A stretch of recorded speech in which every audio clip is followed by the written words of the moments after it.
Hello everybody and welcome to Ender Lilies.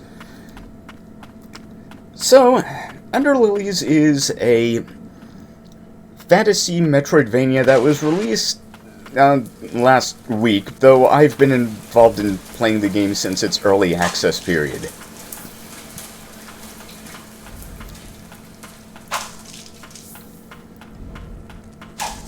So, some of this is familiar to me, but others, well, I have finished the game, so you don't need to worry about the problems of a blind playthrough. So, this is our tutorial area,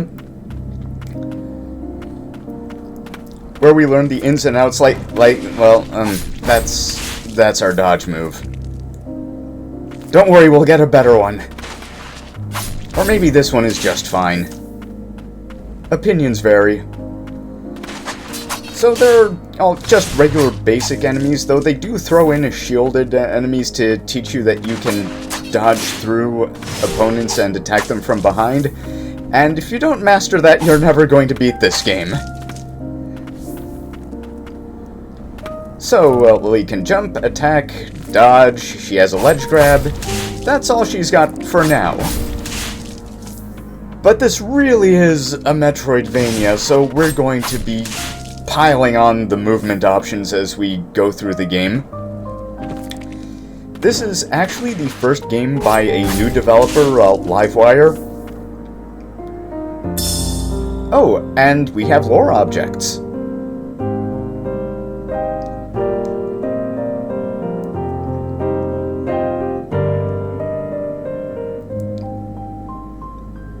Okay, so that one is saying that our life bar isn't a measure of Lily's physical health.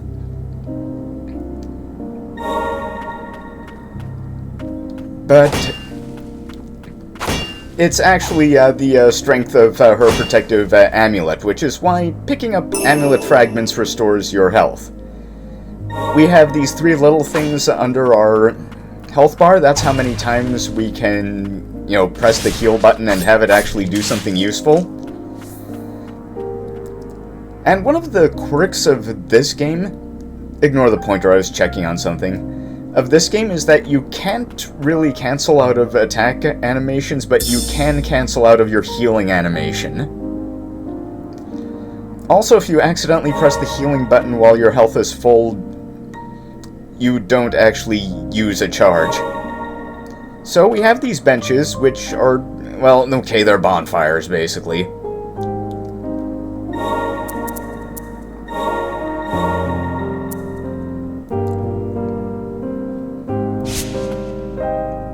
And right now, the only spirit we have available for fighting enemies is the Umbral Knight, who is the guy who woke us up at the beginning.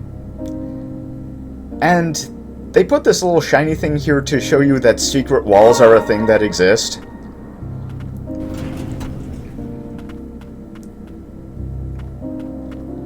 And those are really the basics for now. So, I have been looking forward to this full release for quite a long time. Basically, as soon as I played this game in its early access period, I knew that I would be doing this game as soon as it got its full release. It was just a matter of waiting until then. And considering what else is coming out and has come out, and what else I've finished, basically this and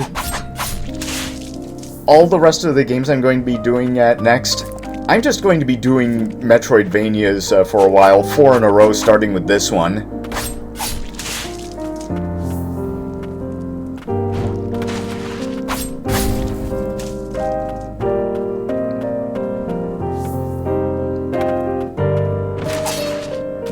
But this one may take a while.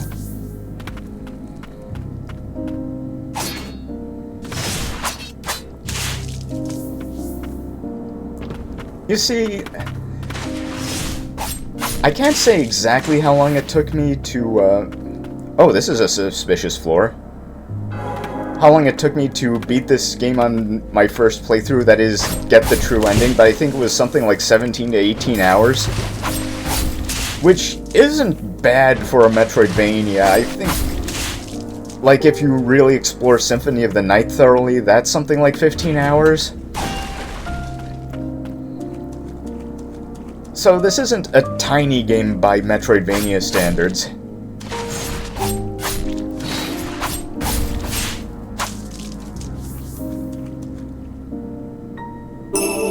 Oh yeah, it pays to explore even in this small tutorial area.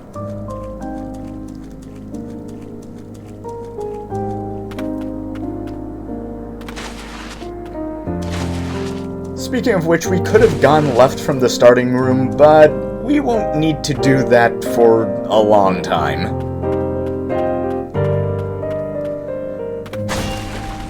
One of the first things I do whenever I start a new game like this is go left and see what happens. It doesn't always result in something interesting, but more often nowadays it does.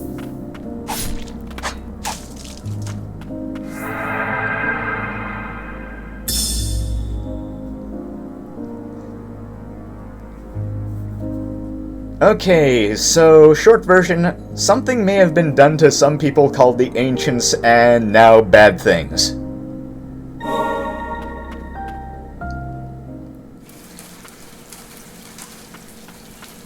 Yeah, as we saw from the lore entries, those tainted by the blight and, well, whatever's bad thing going on here, most of them become mindless, though some of them still have their spirit and consciousness and can only be freed by someone called the White Priestess.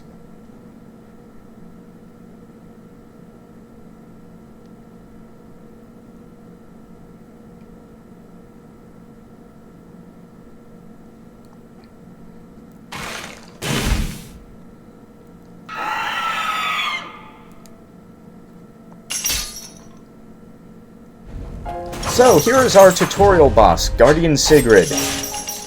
She's a bit dodgy, but as far as attacks go, she only has a couple of actual moves. Though she can actually hit behind her, so dodging through her is not a surefire cure for the boss that ails you.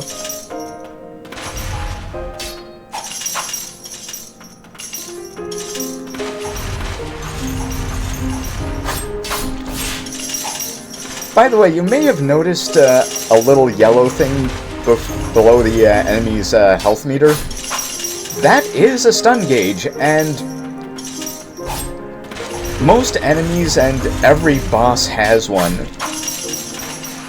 So you can, if you fight aggressively enough, you know, without getting knocked around too much, you can actually stun bosses and most enemies. Like so. Ow.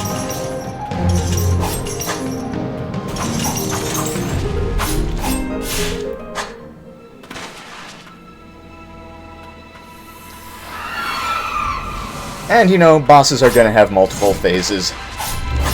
The tutorial boss has 2, but all other bosses have 3.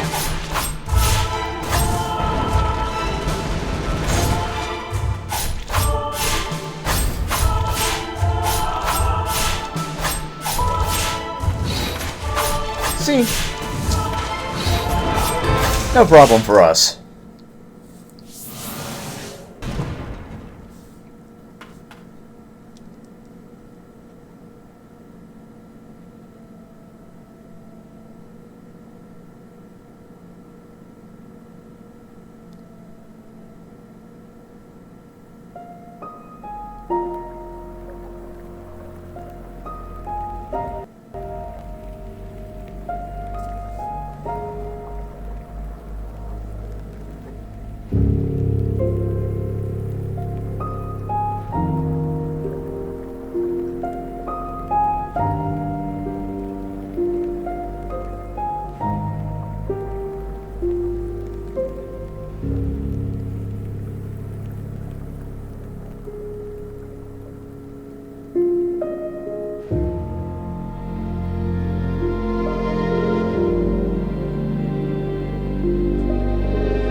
Okay, I'm going to talk more about enemy souls later, but this game works a bit like Aria of Sorrow. Also, you now have a double jump.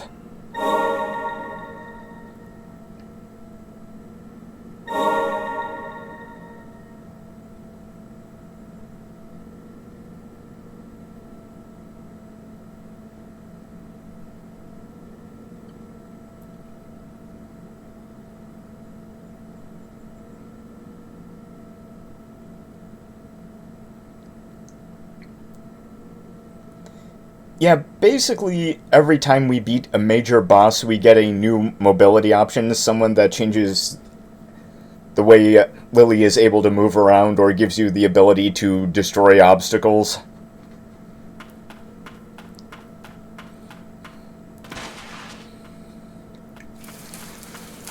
And the little tutorial video showed us that, we could use that double jump right here. So as for enemy souls, it's like Aria of Sorrow, except instead of MP, it's limited use.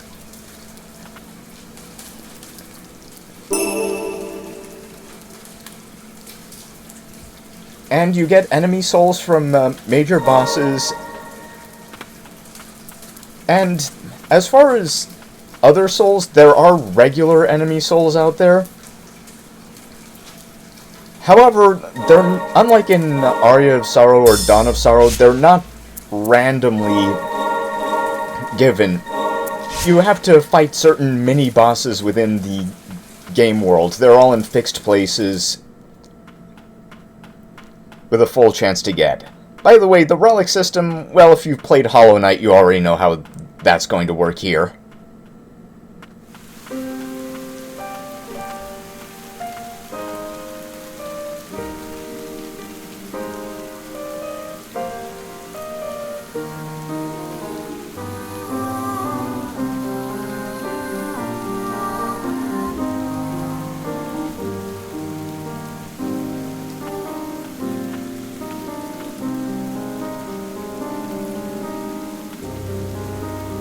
Also, whenever you take a seat, any spirits you have in your current spirit slots show up with Lily to keep an eye on her.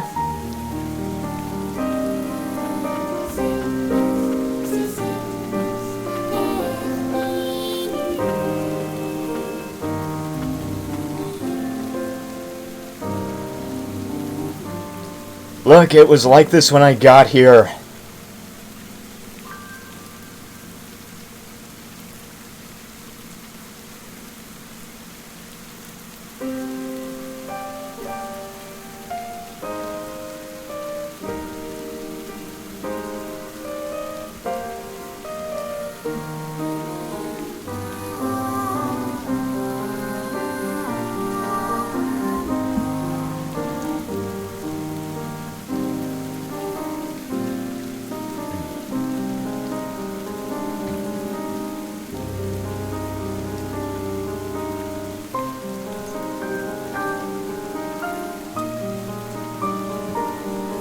Yeah, he's like, do you think I'd leave a child alone out here? And Lily's like, no, no.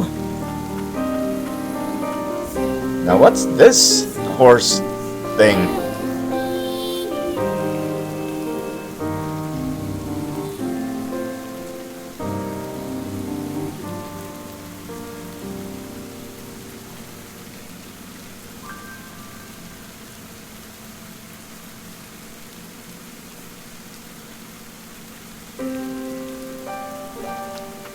Oh, hey, lore object.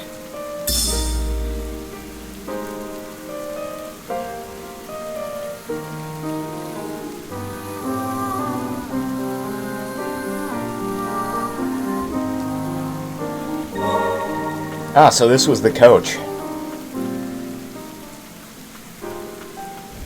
Yeah, the thing is, the game's lore objects count towards world completion, or 100%ing, or whatever you want to call it. So the game is actually pretty interested in you knowing its lore. It's not like Dark Souls, which is pretty indifferent about that.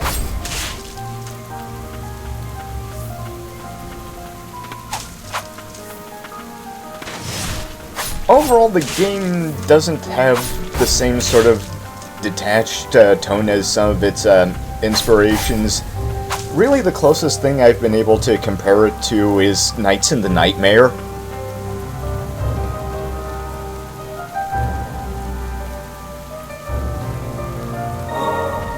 You know, a gloomy, cursed fantasy land, well, kingdom thing that's still approached in a somewhat more personal way.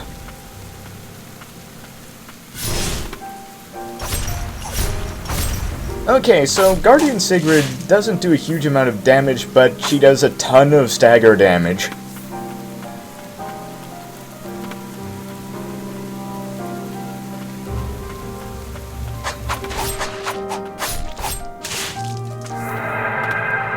And all levels really do, as far as I know, is give a bit of an increase to your attack power. A lot of your real big gains are gotten from doing things like finding spirits and upgrades and all that. There is an upgrade system, but we don't have to worry about that right now.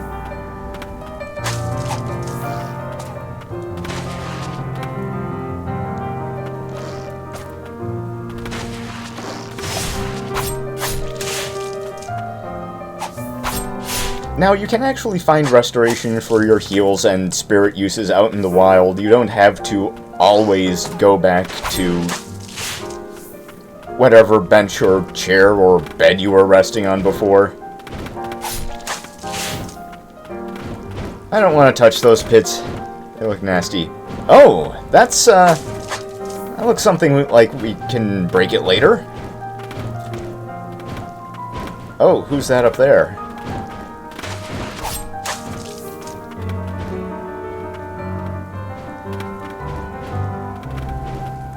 Ah, here's the first of the, mid-bosses. Nothing too special from this one, but some of them are much more difficult than their regular counterparts.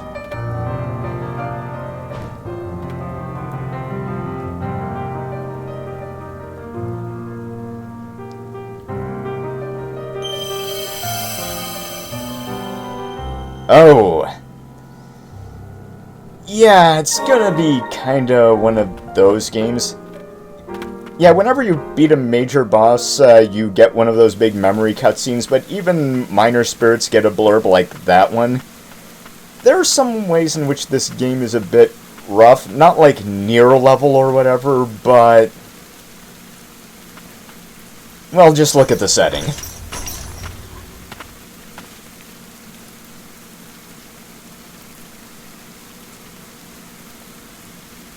Oh, Mutant Horse wants us to help.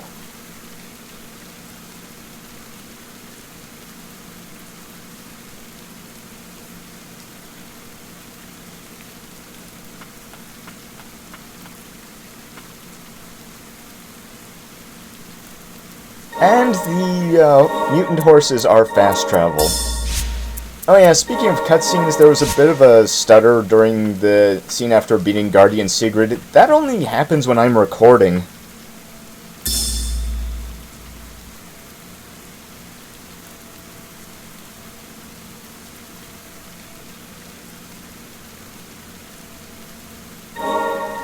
Okay, so the Blighted were previously defeated by the White Priestess. Now, there are a couple of ways we can go from that save room, but we're going up.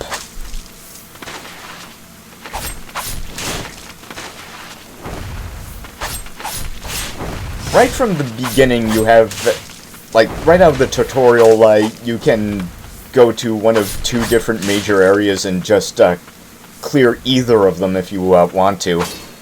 It's one of the things I like about this game. There's just a point in this game where it's like, hey, I can go explore a few areas, and it's not an easy decision for which one. So our first real area we're going to explore is the Cliffside Hamlet.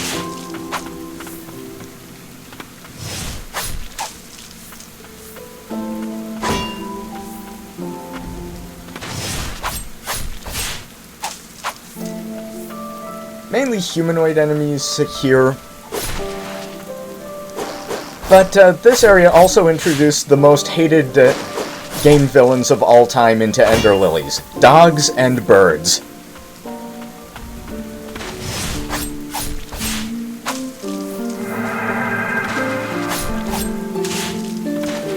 So one of the things that makes projectile enemies trickier in this game is that the best way to dodge their projectiles is to dodge forward. Which brings us to another feature of this game that you won't find in something like Salt and Sanctuary necessarily.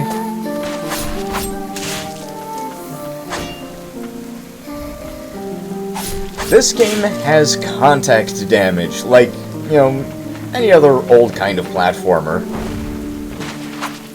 In the initial release of Early Access, the contact damage used to be much higher.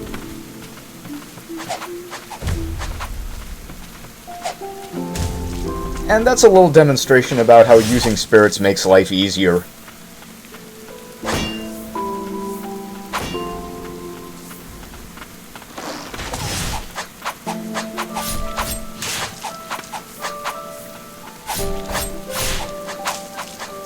So the minimap is somewhat more vague than it is in something like, say, Super Metroid or Symphony of the Night or whatever.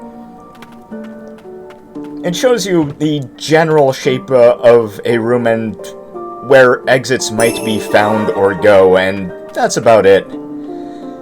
Blue rooms are places that you haven't cleared out of all of their valuables, and gold rooms are places where you've done that thing.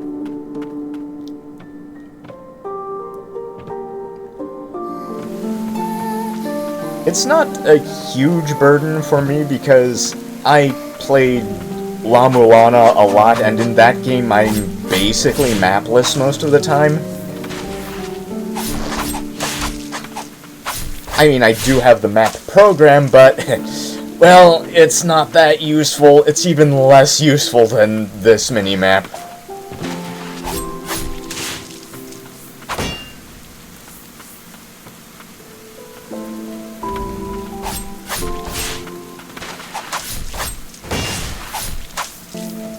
There are a couple of times I have considered playing La Mulana for this channel, but I'd say that's been pretty thoroughly covered for a long time.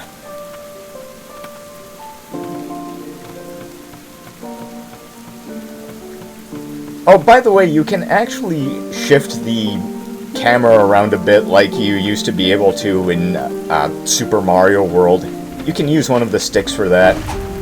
I am playing on a controller. It seems like the right device to use to play a game like this. Because I've been playing Metroidvanias since the beginning, especially if you count,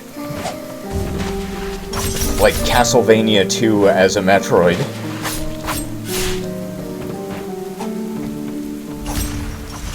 Some people might not, but Metroid did exist before Castlevania 2, and Castlevania 2 is a Castlevania. So, there you go.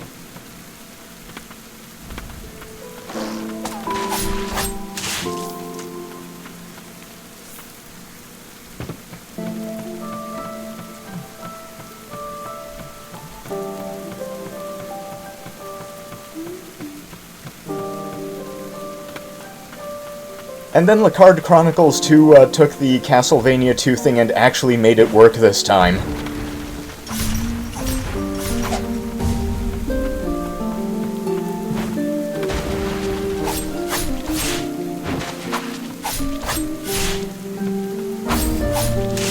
Okay, we took care of another one of those big guys.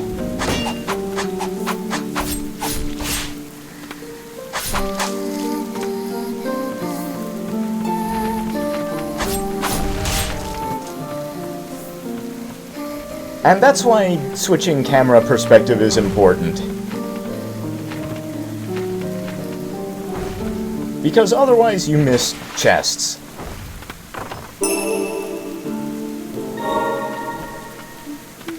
So that's a relic that reduces the incoming damage by about 10%. We can't equip it yet because we don't have enough slots to equip both that and our life extender. So decisions will have to be made. There are actually enough damage-reducing relics in this game that you can build a bit tanky if you want to.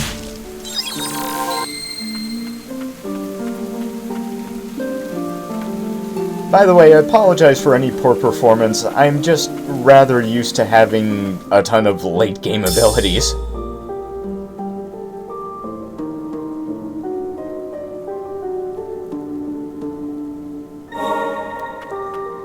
Yeah, I mean, if your gods aren't protecting you from an army of curse monsters,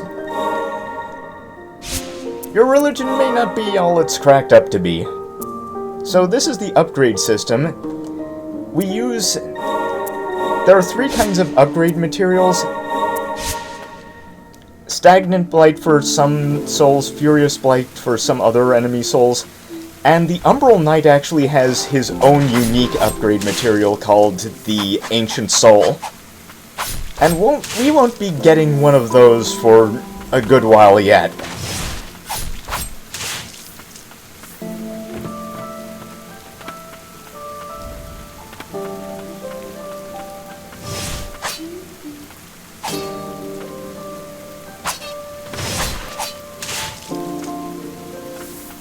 It's just generally good policy to fight all of your enemies as you find them, unless you're going through a really old area or something.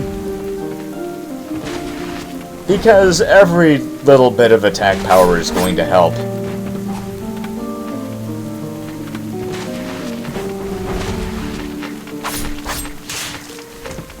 God, all these projectiles being thrown at me. It's a good thing I play Astabreed. There aren't many shmups that have an iframe dodge, but Astabreed is one of them.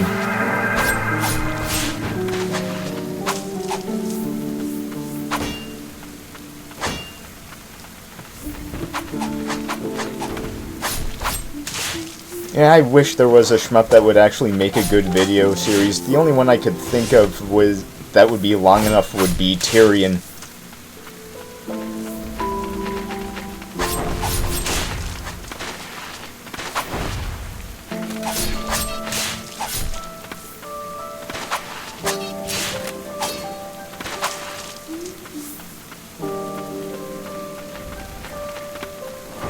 Oh yeah, as for our own leveling up, yeah, we use rather questionable materials for that too. But I guess that's just kind of a thing these days.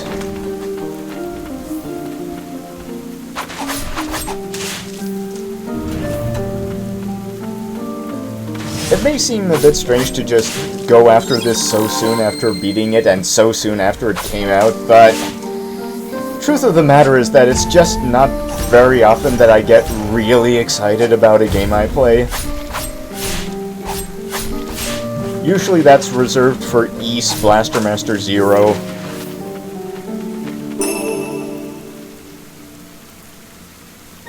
And yes, I do know that Blaster Master 03 is going to be coming out soon.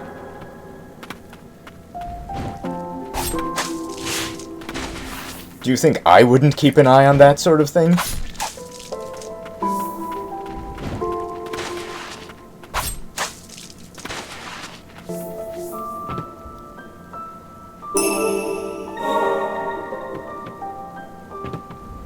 One of the tricks of Metroidvanias is that, unlike other JRPG type things that I've done, there's really not that much you can off-screen. Because when you find useful things, people want to see it because they want to know where it is, and there's a lot of stuff to find in this game.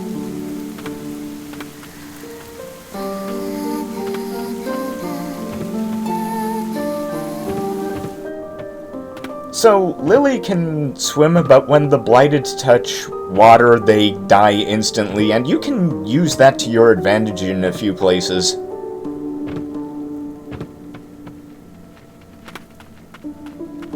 Now, we can't go underwater yet, but we'll be able to do that.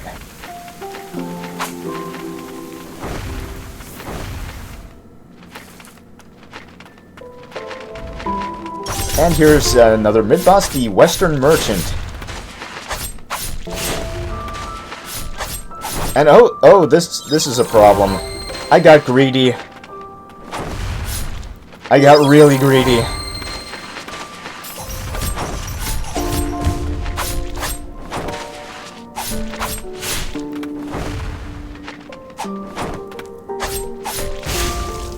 Oh well, what is courage without a dash of recklessness?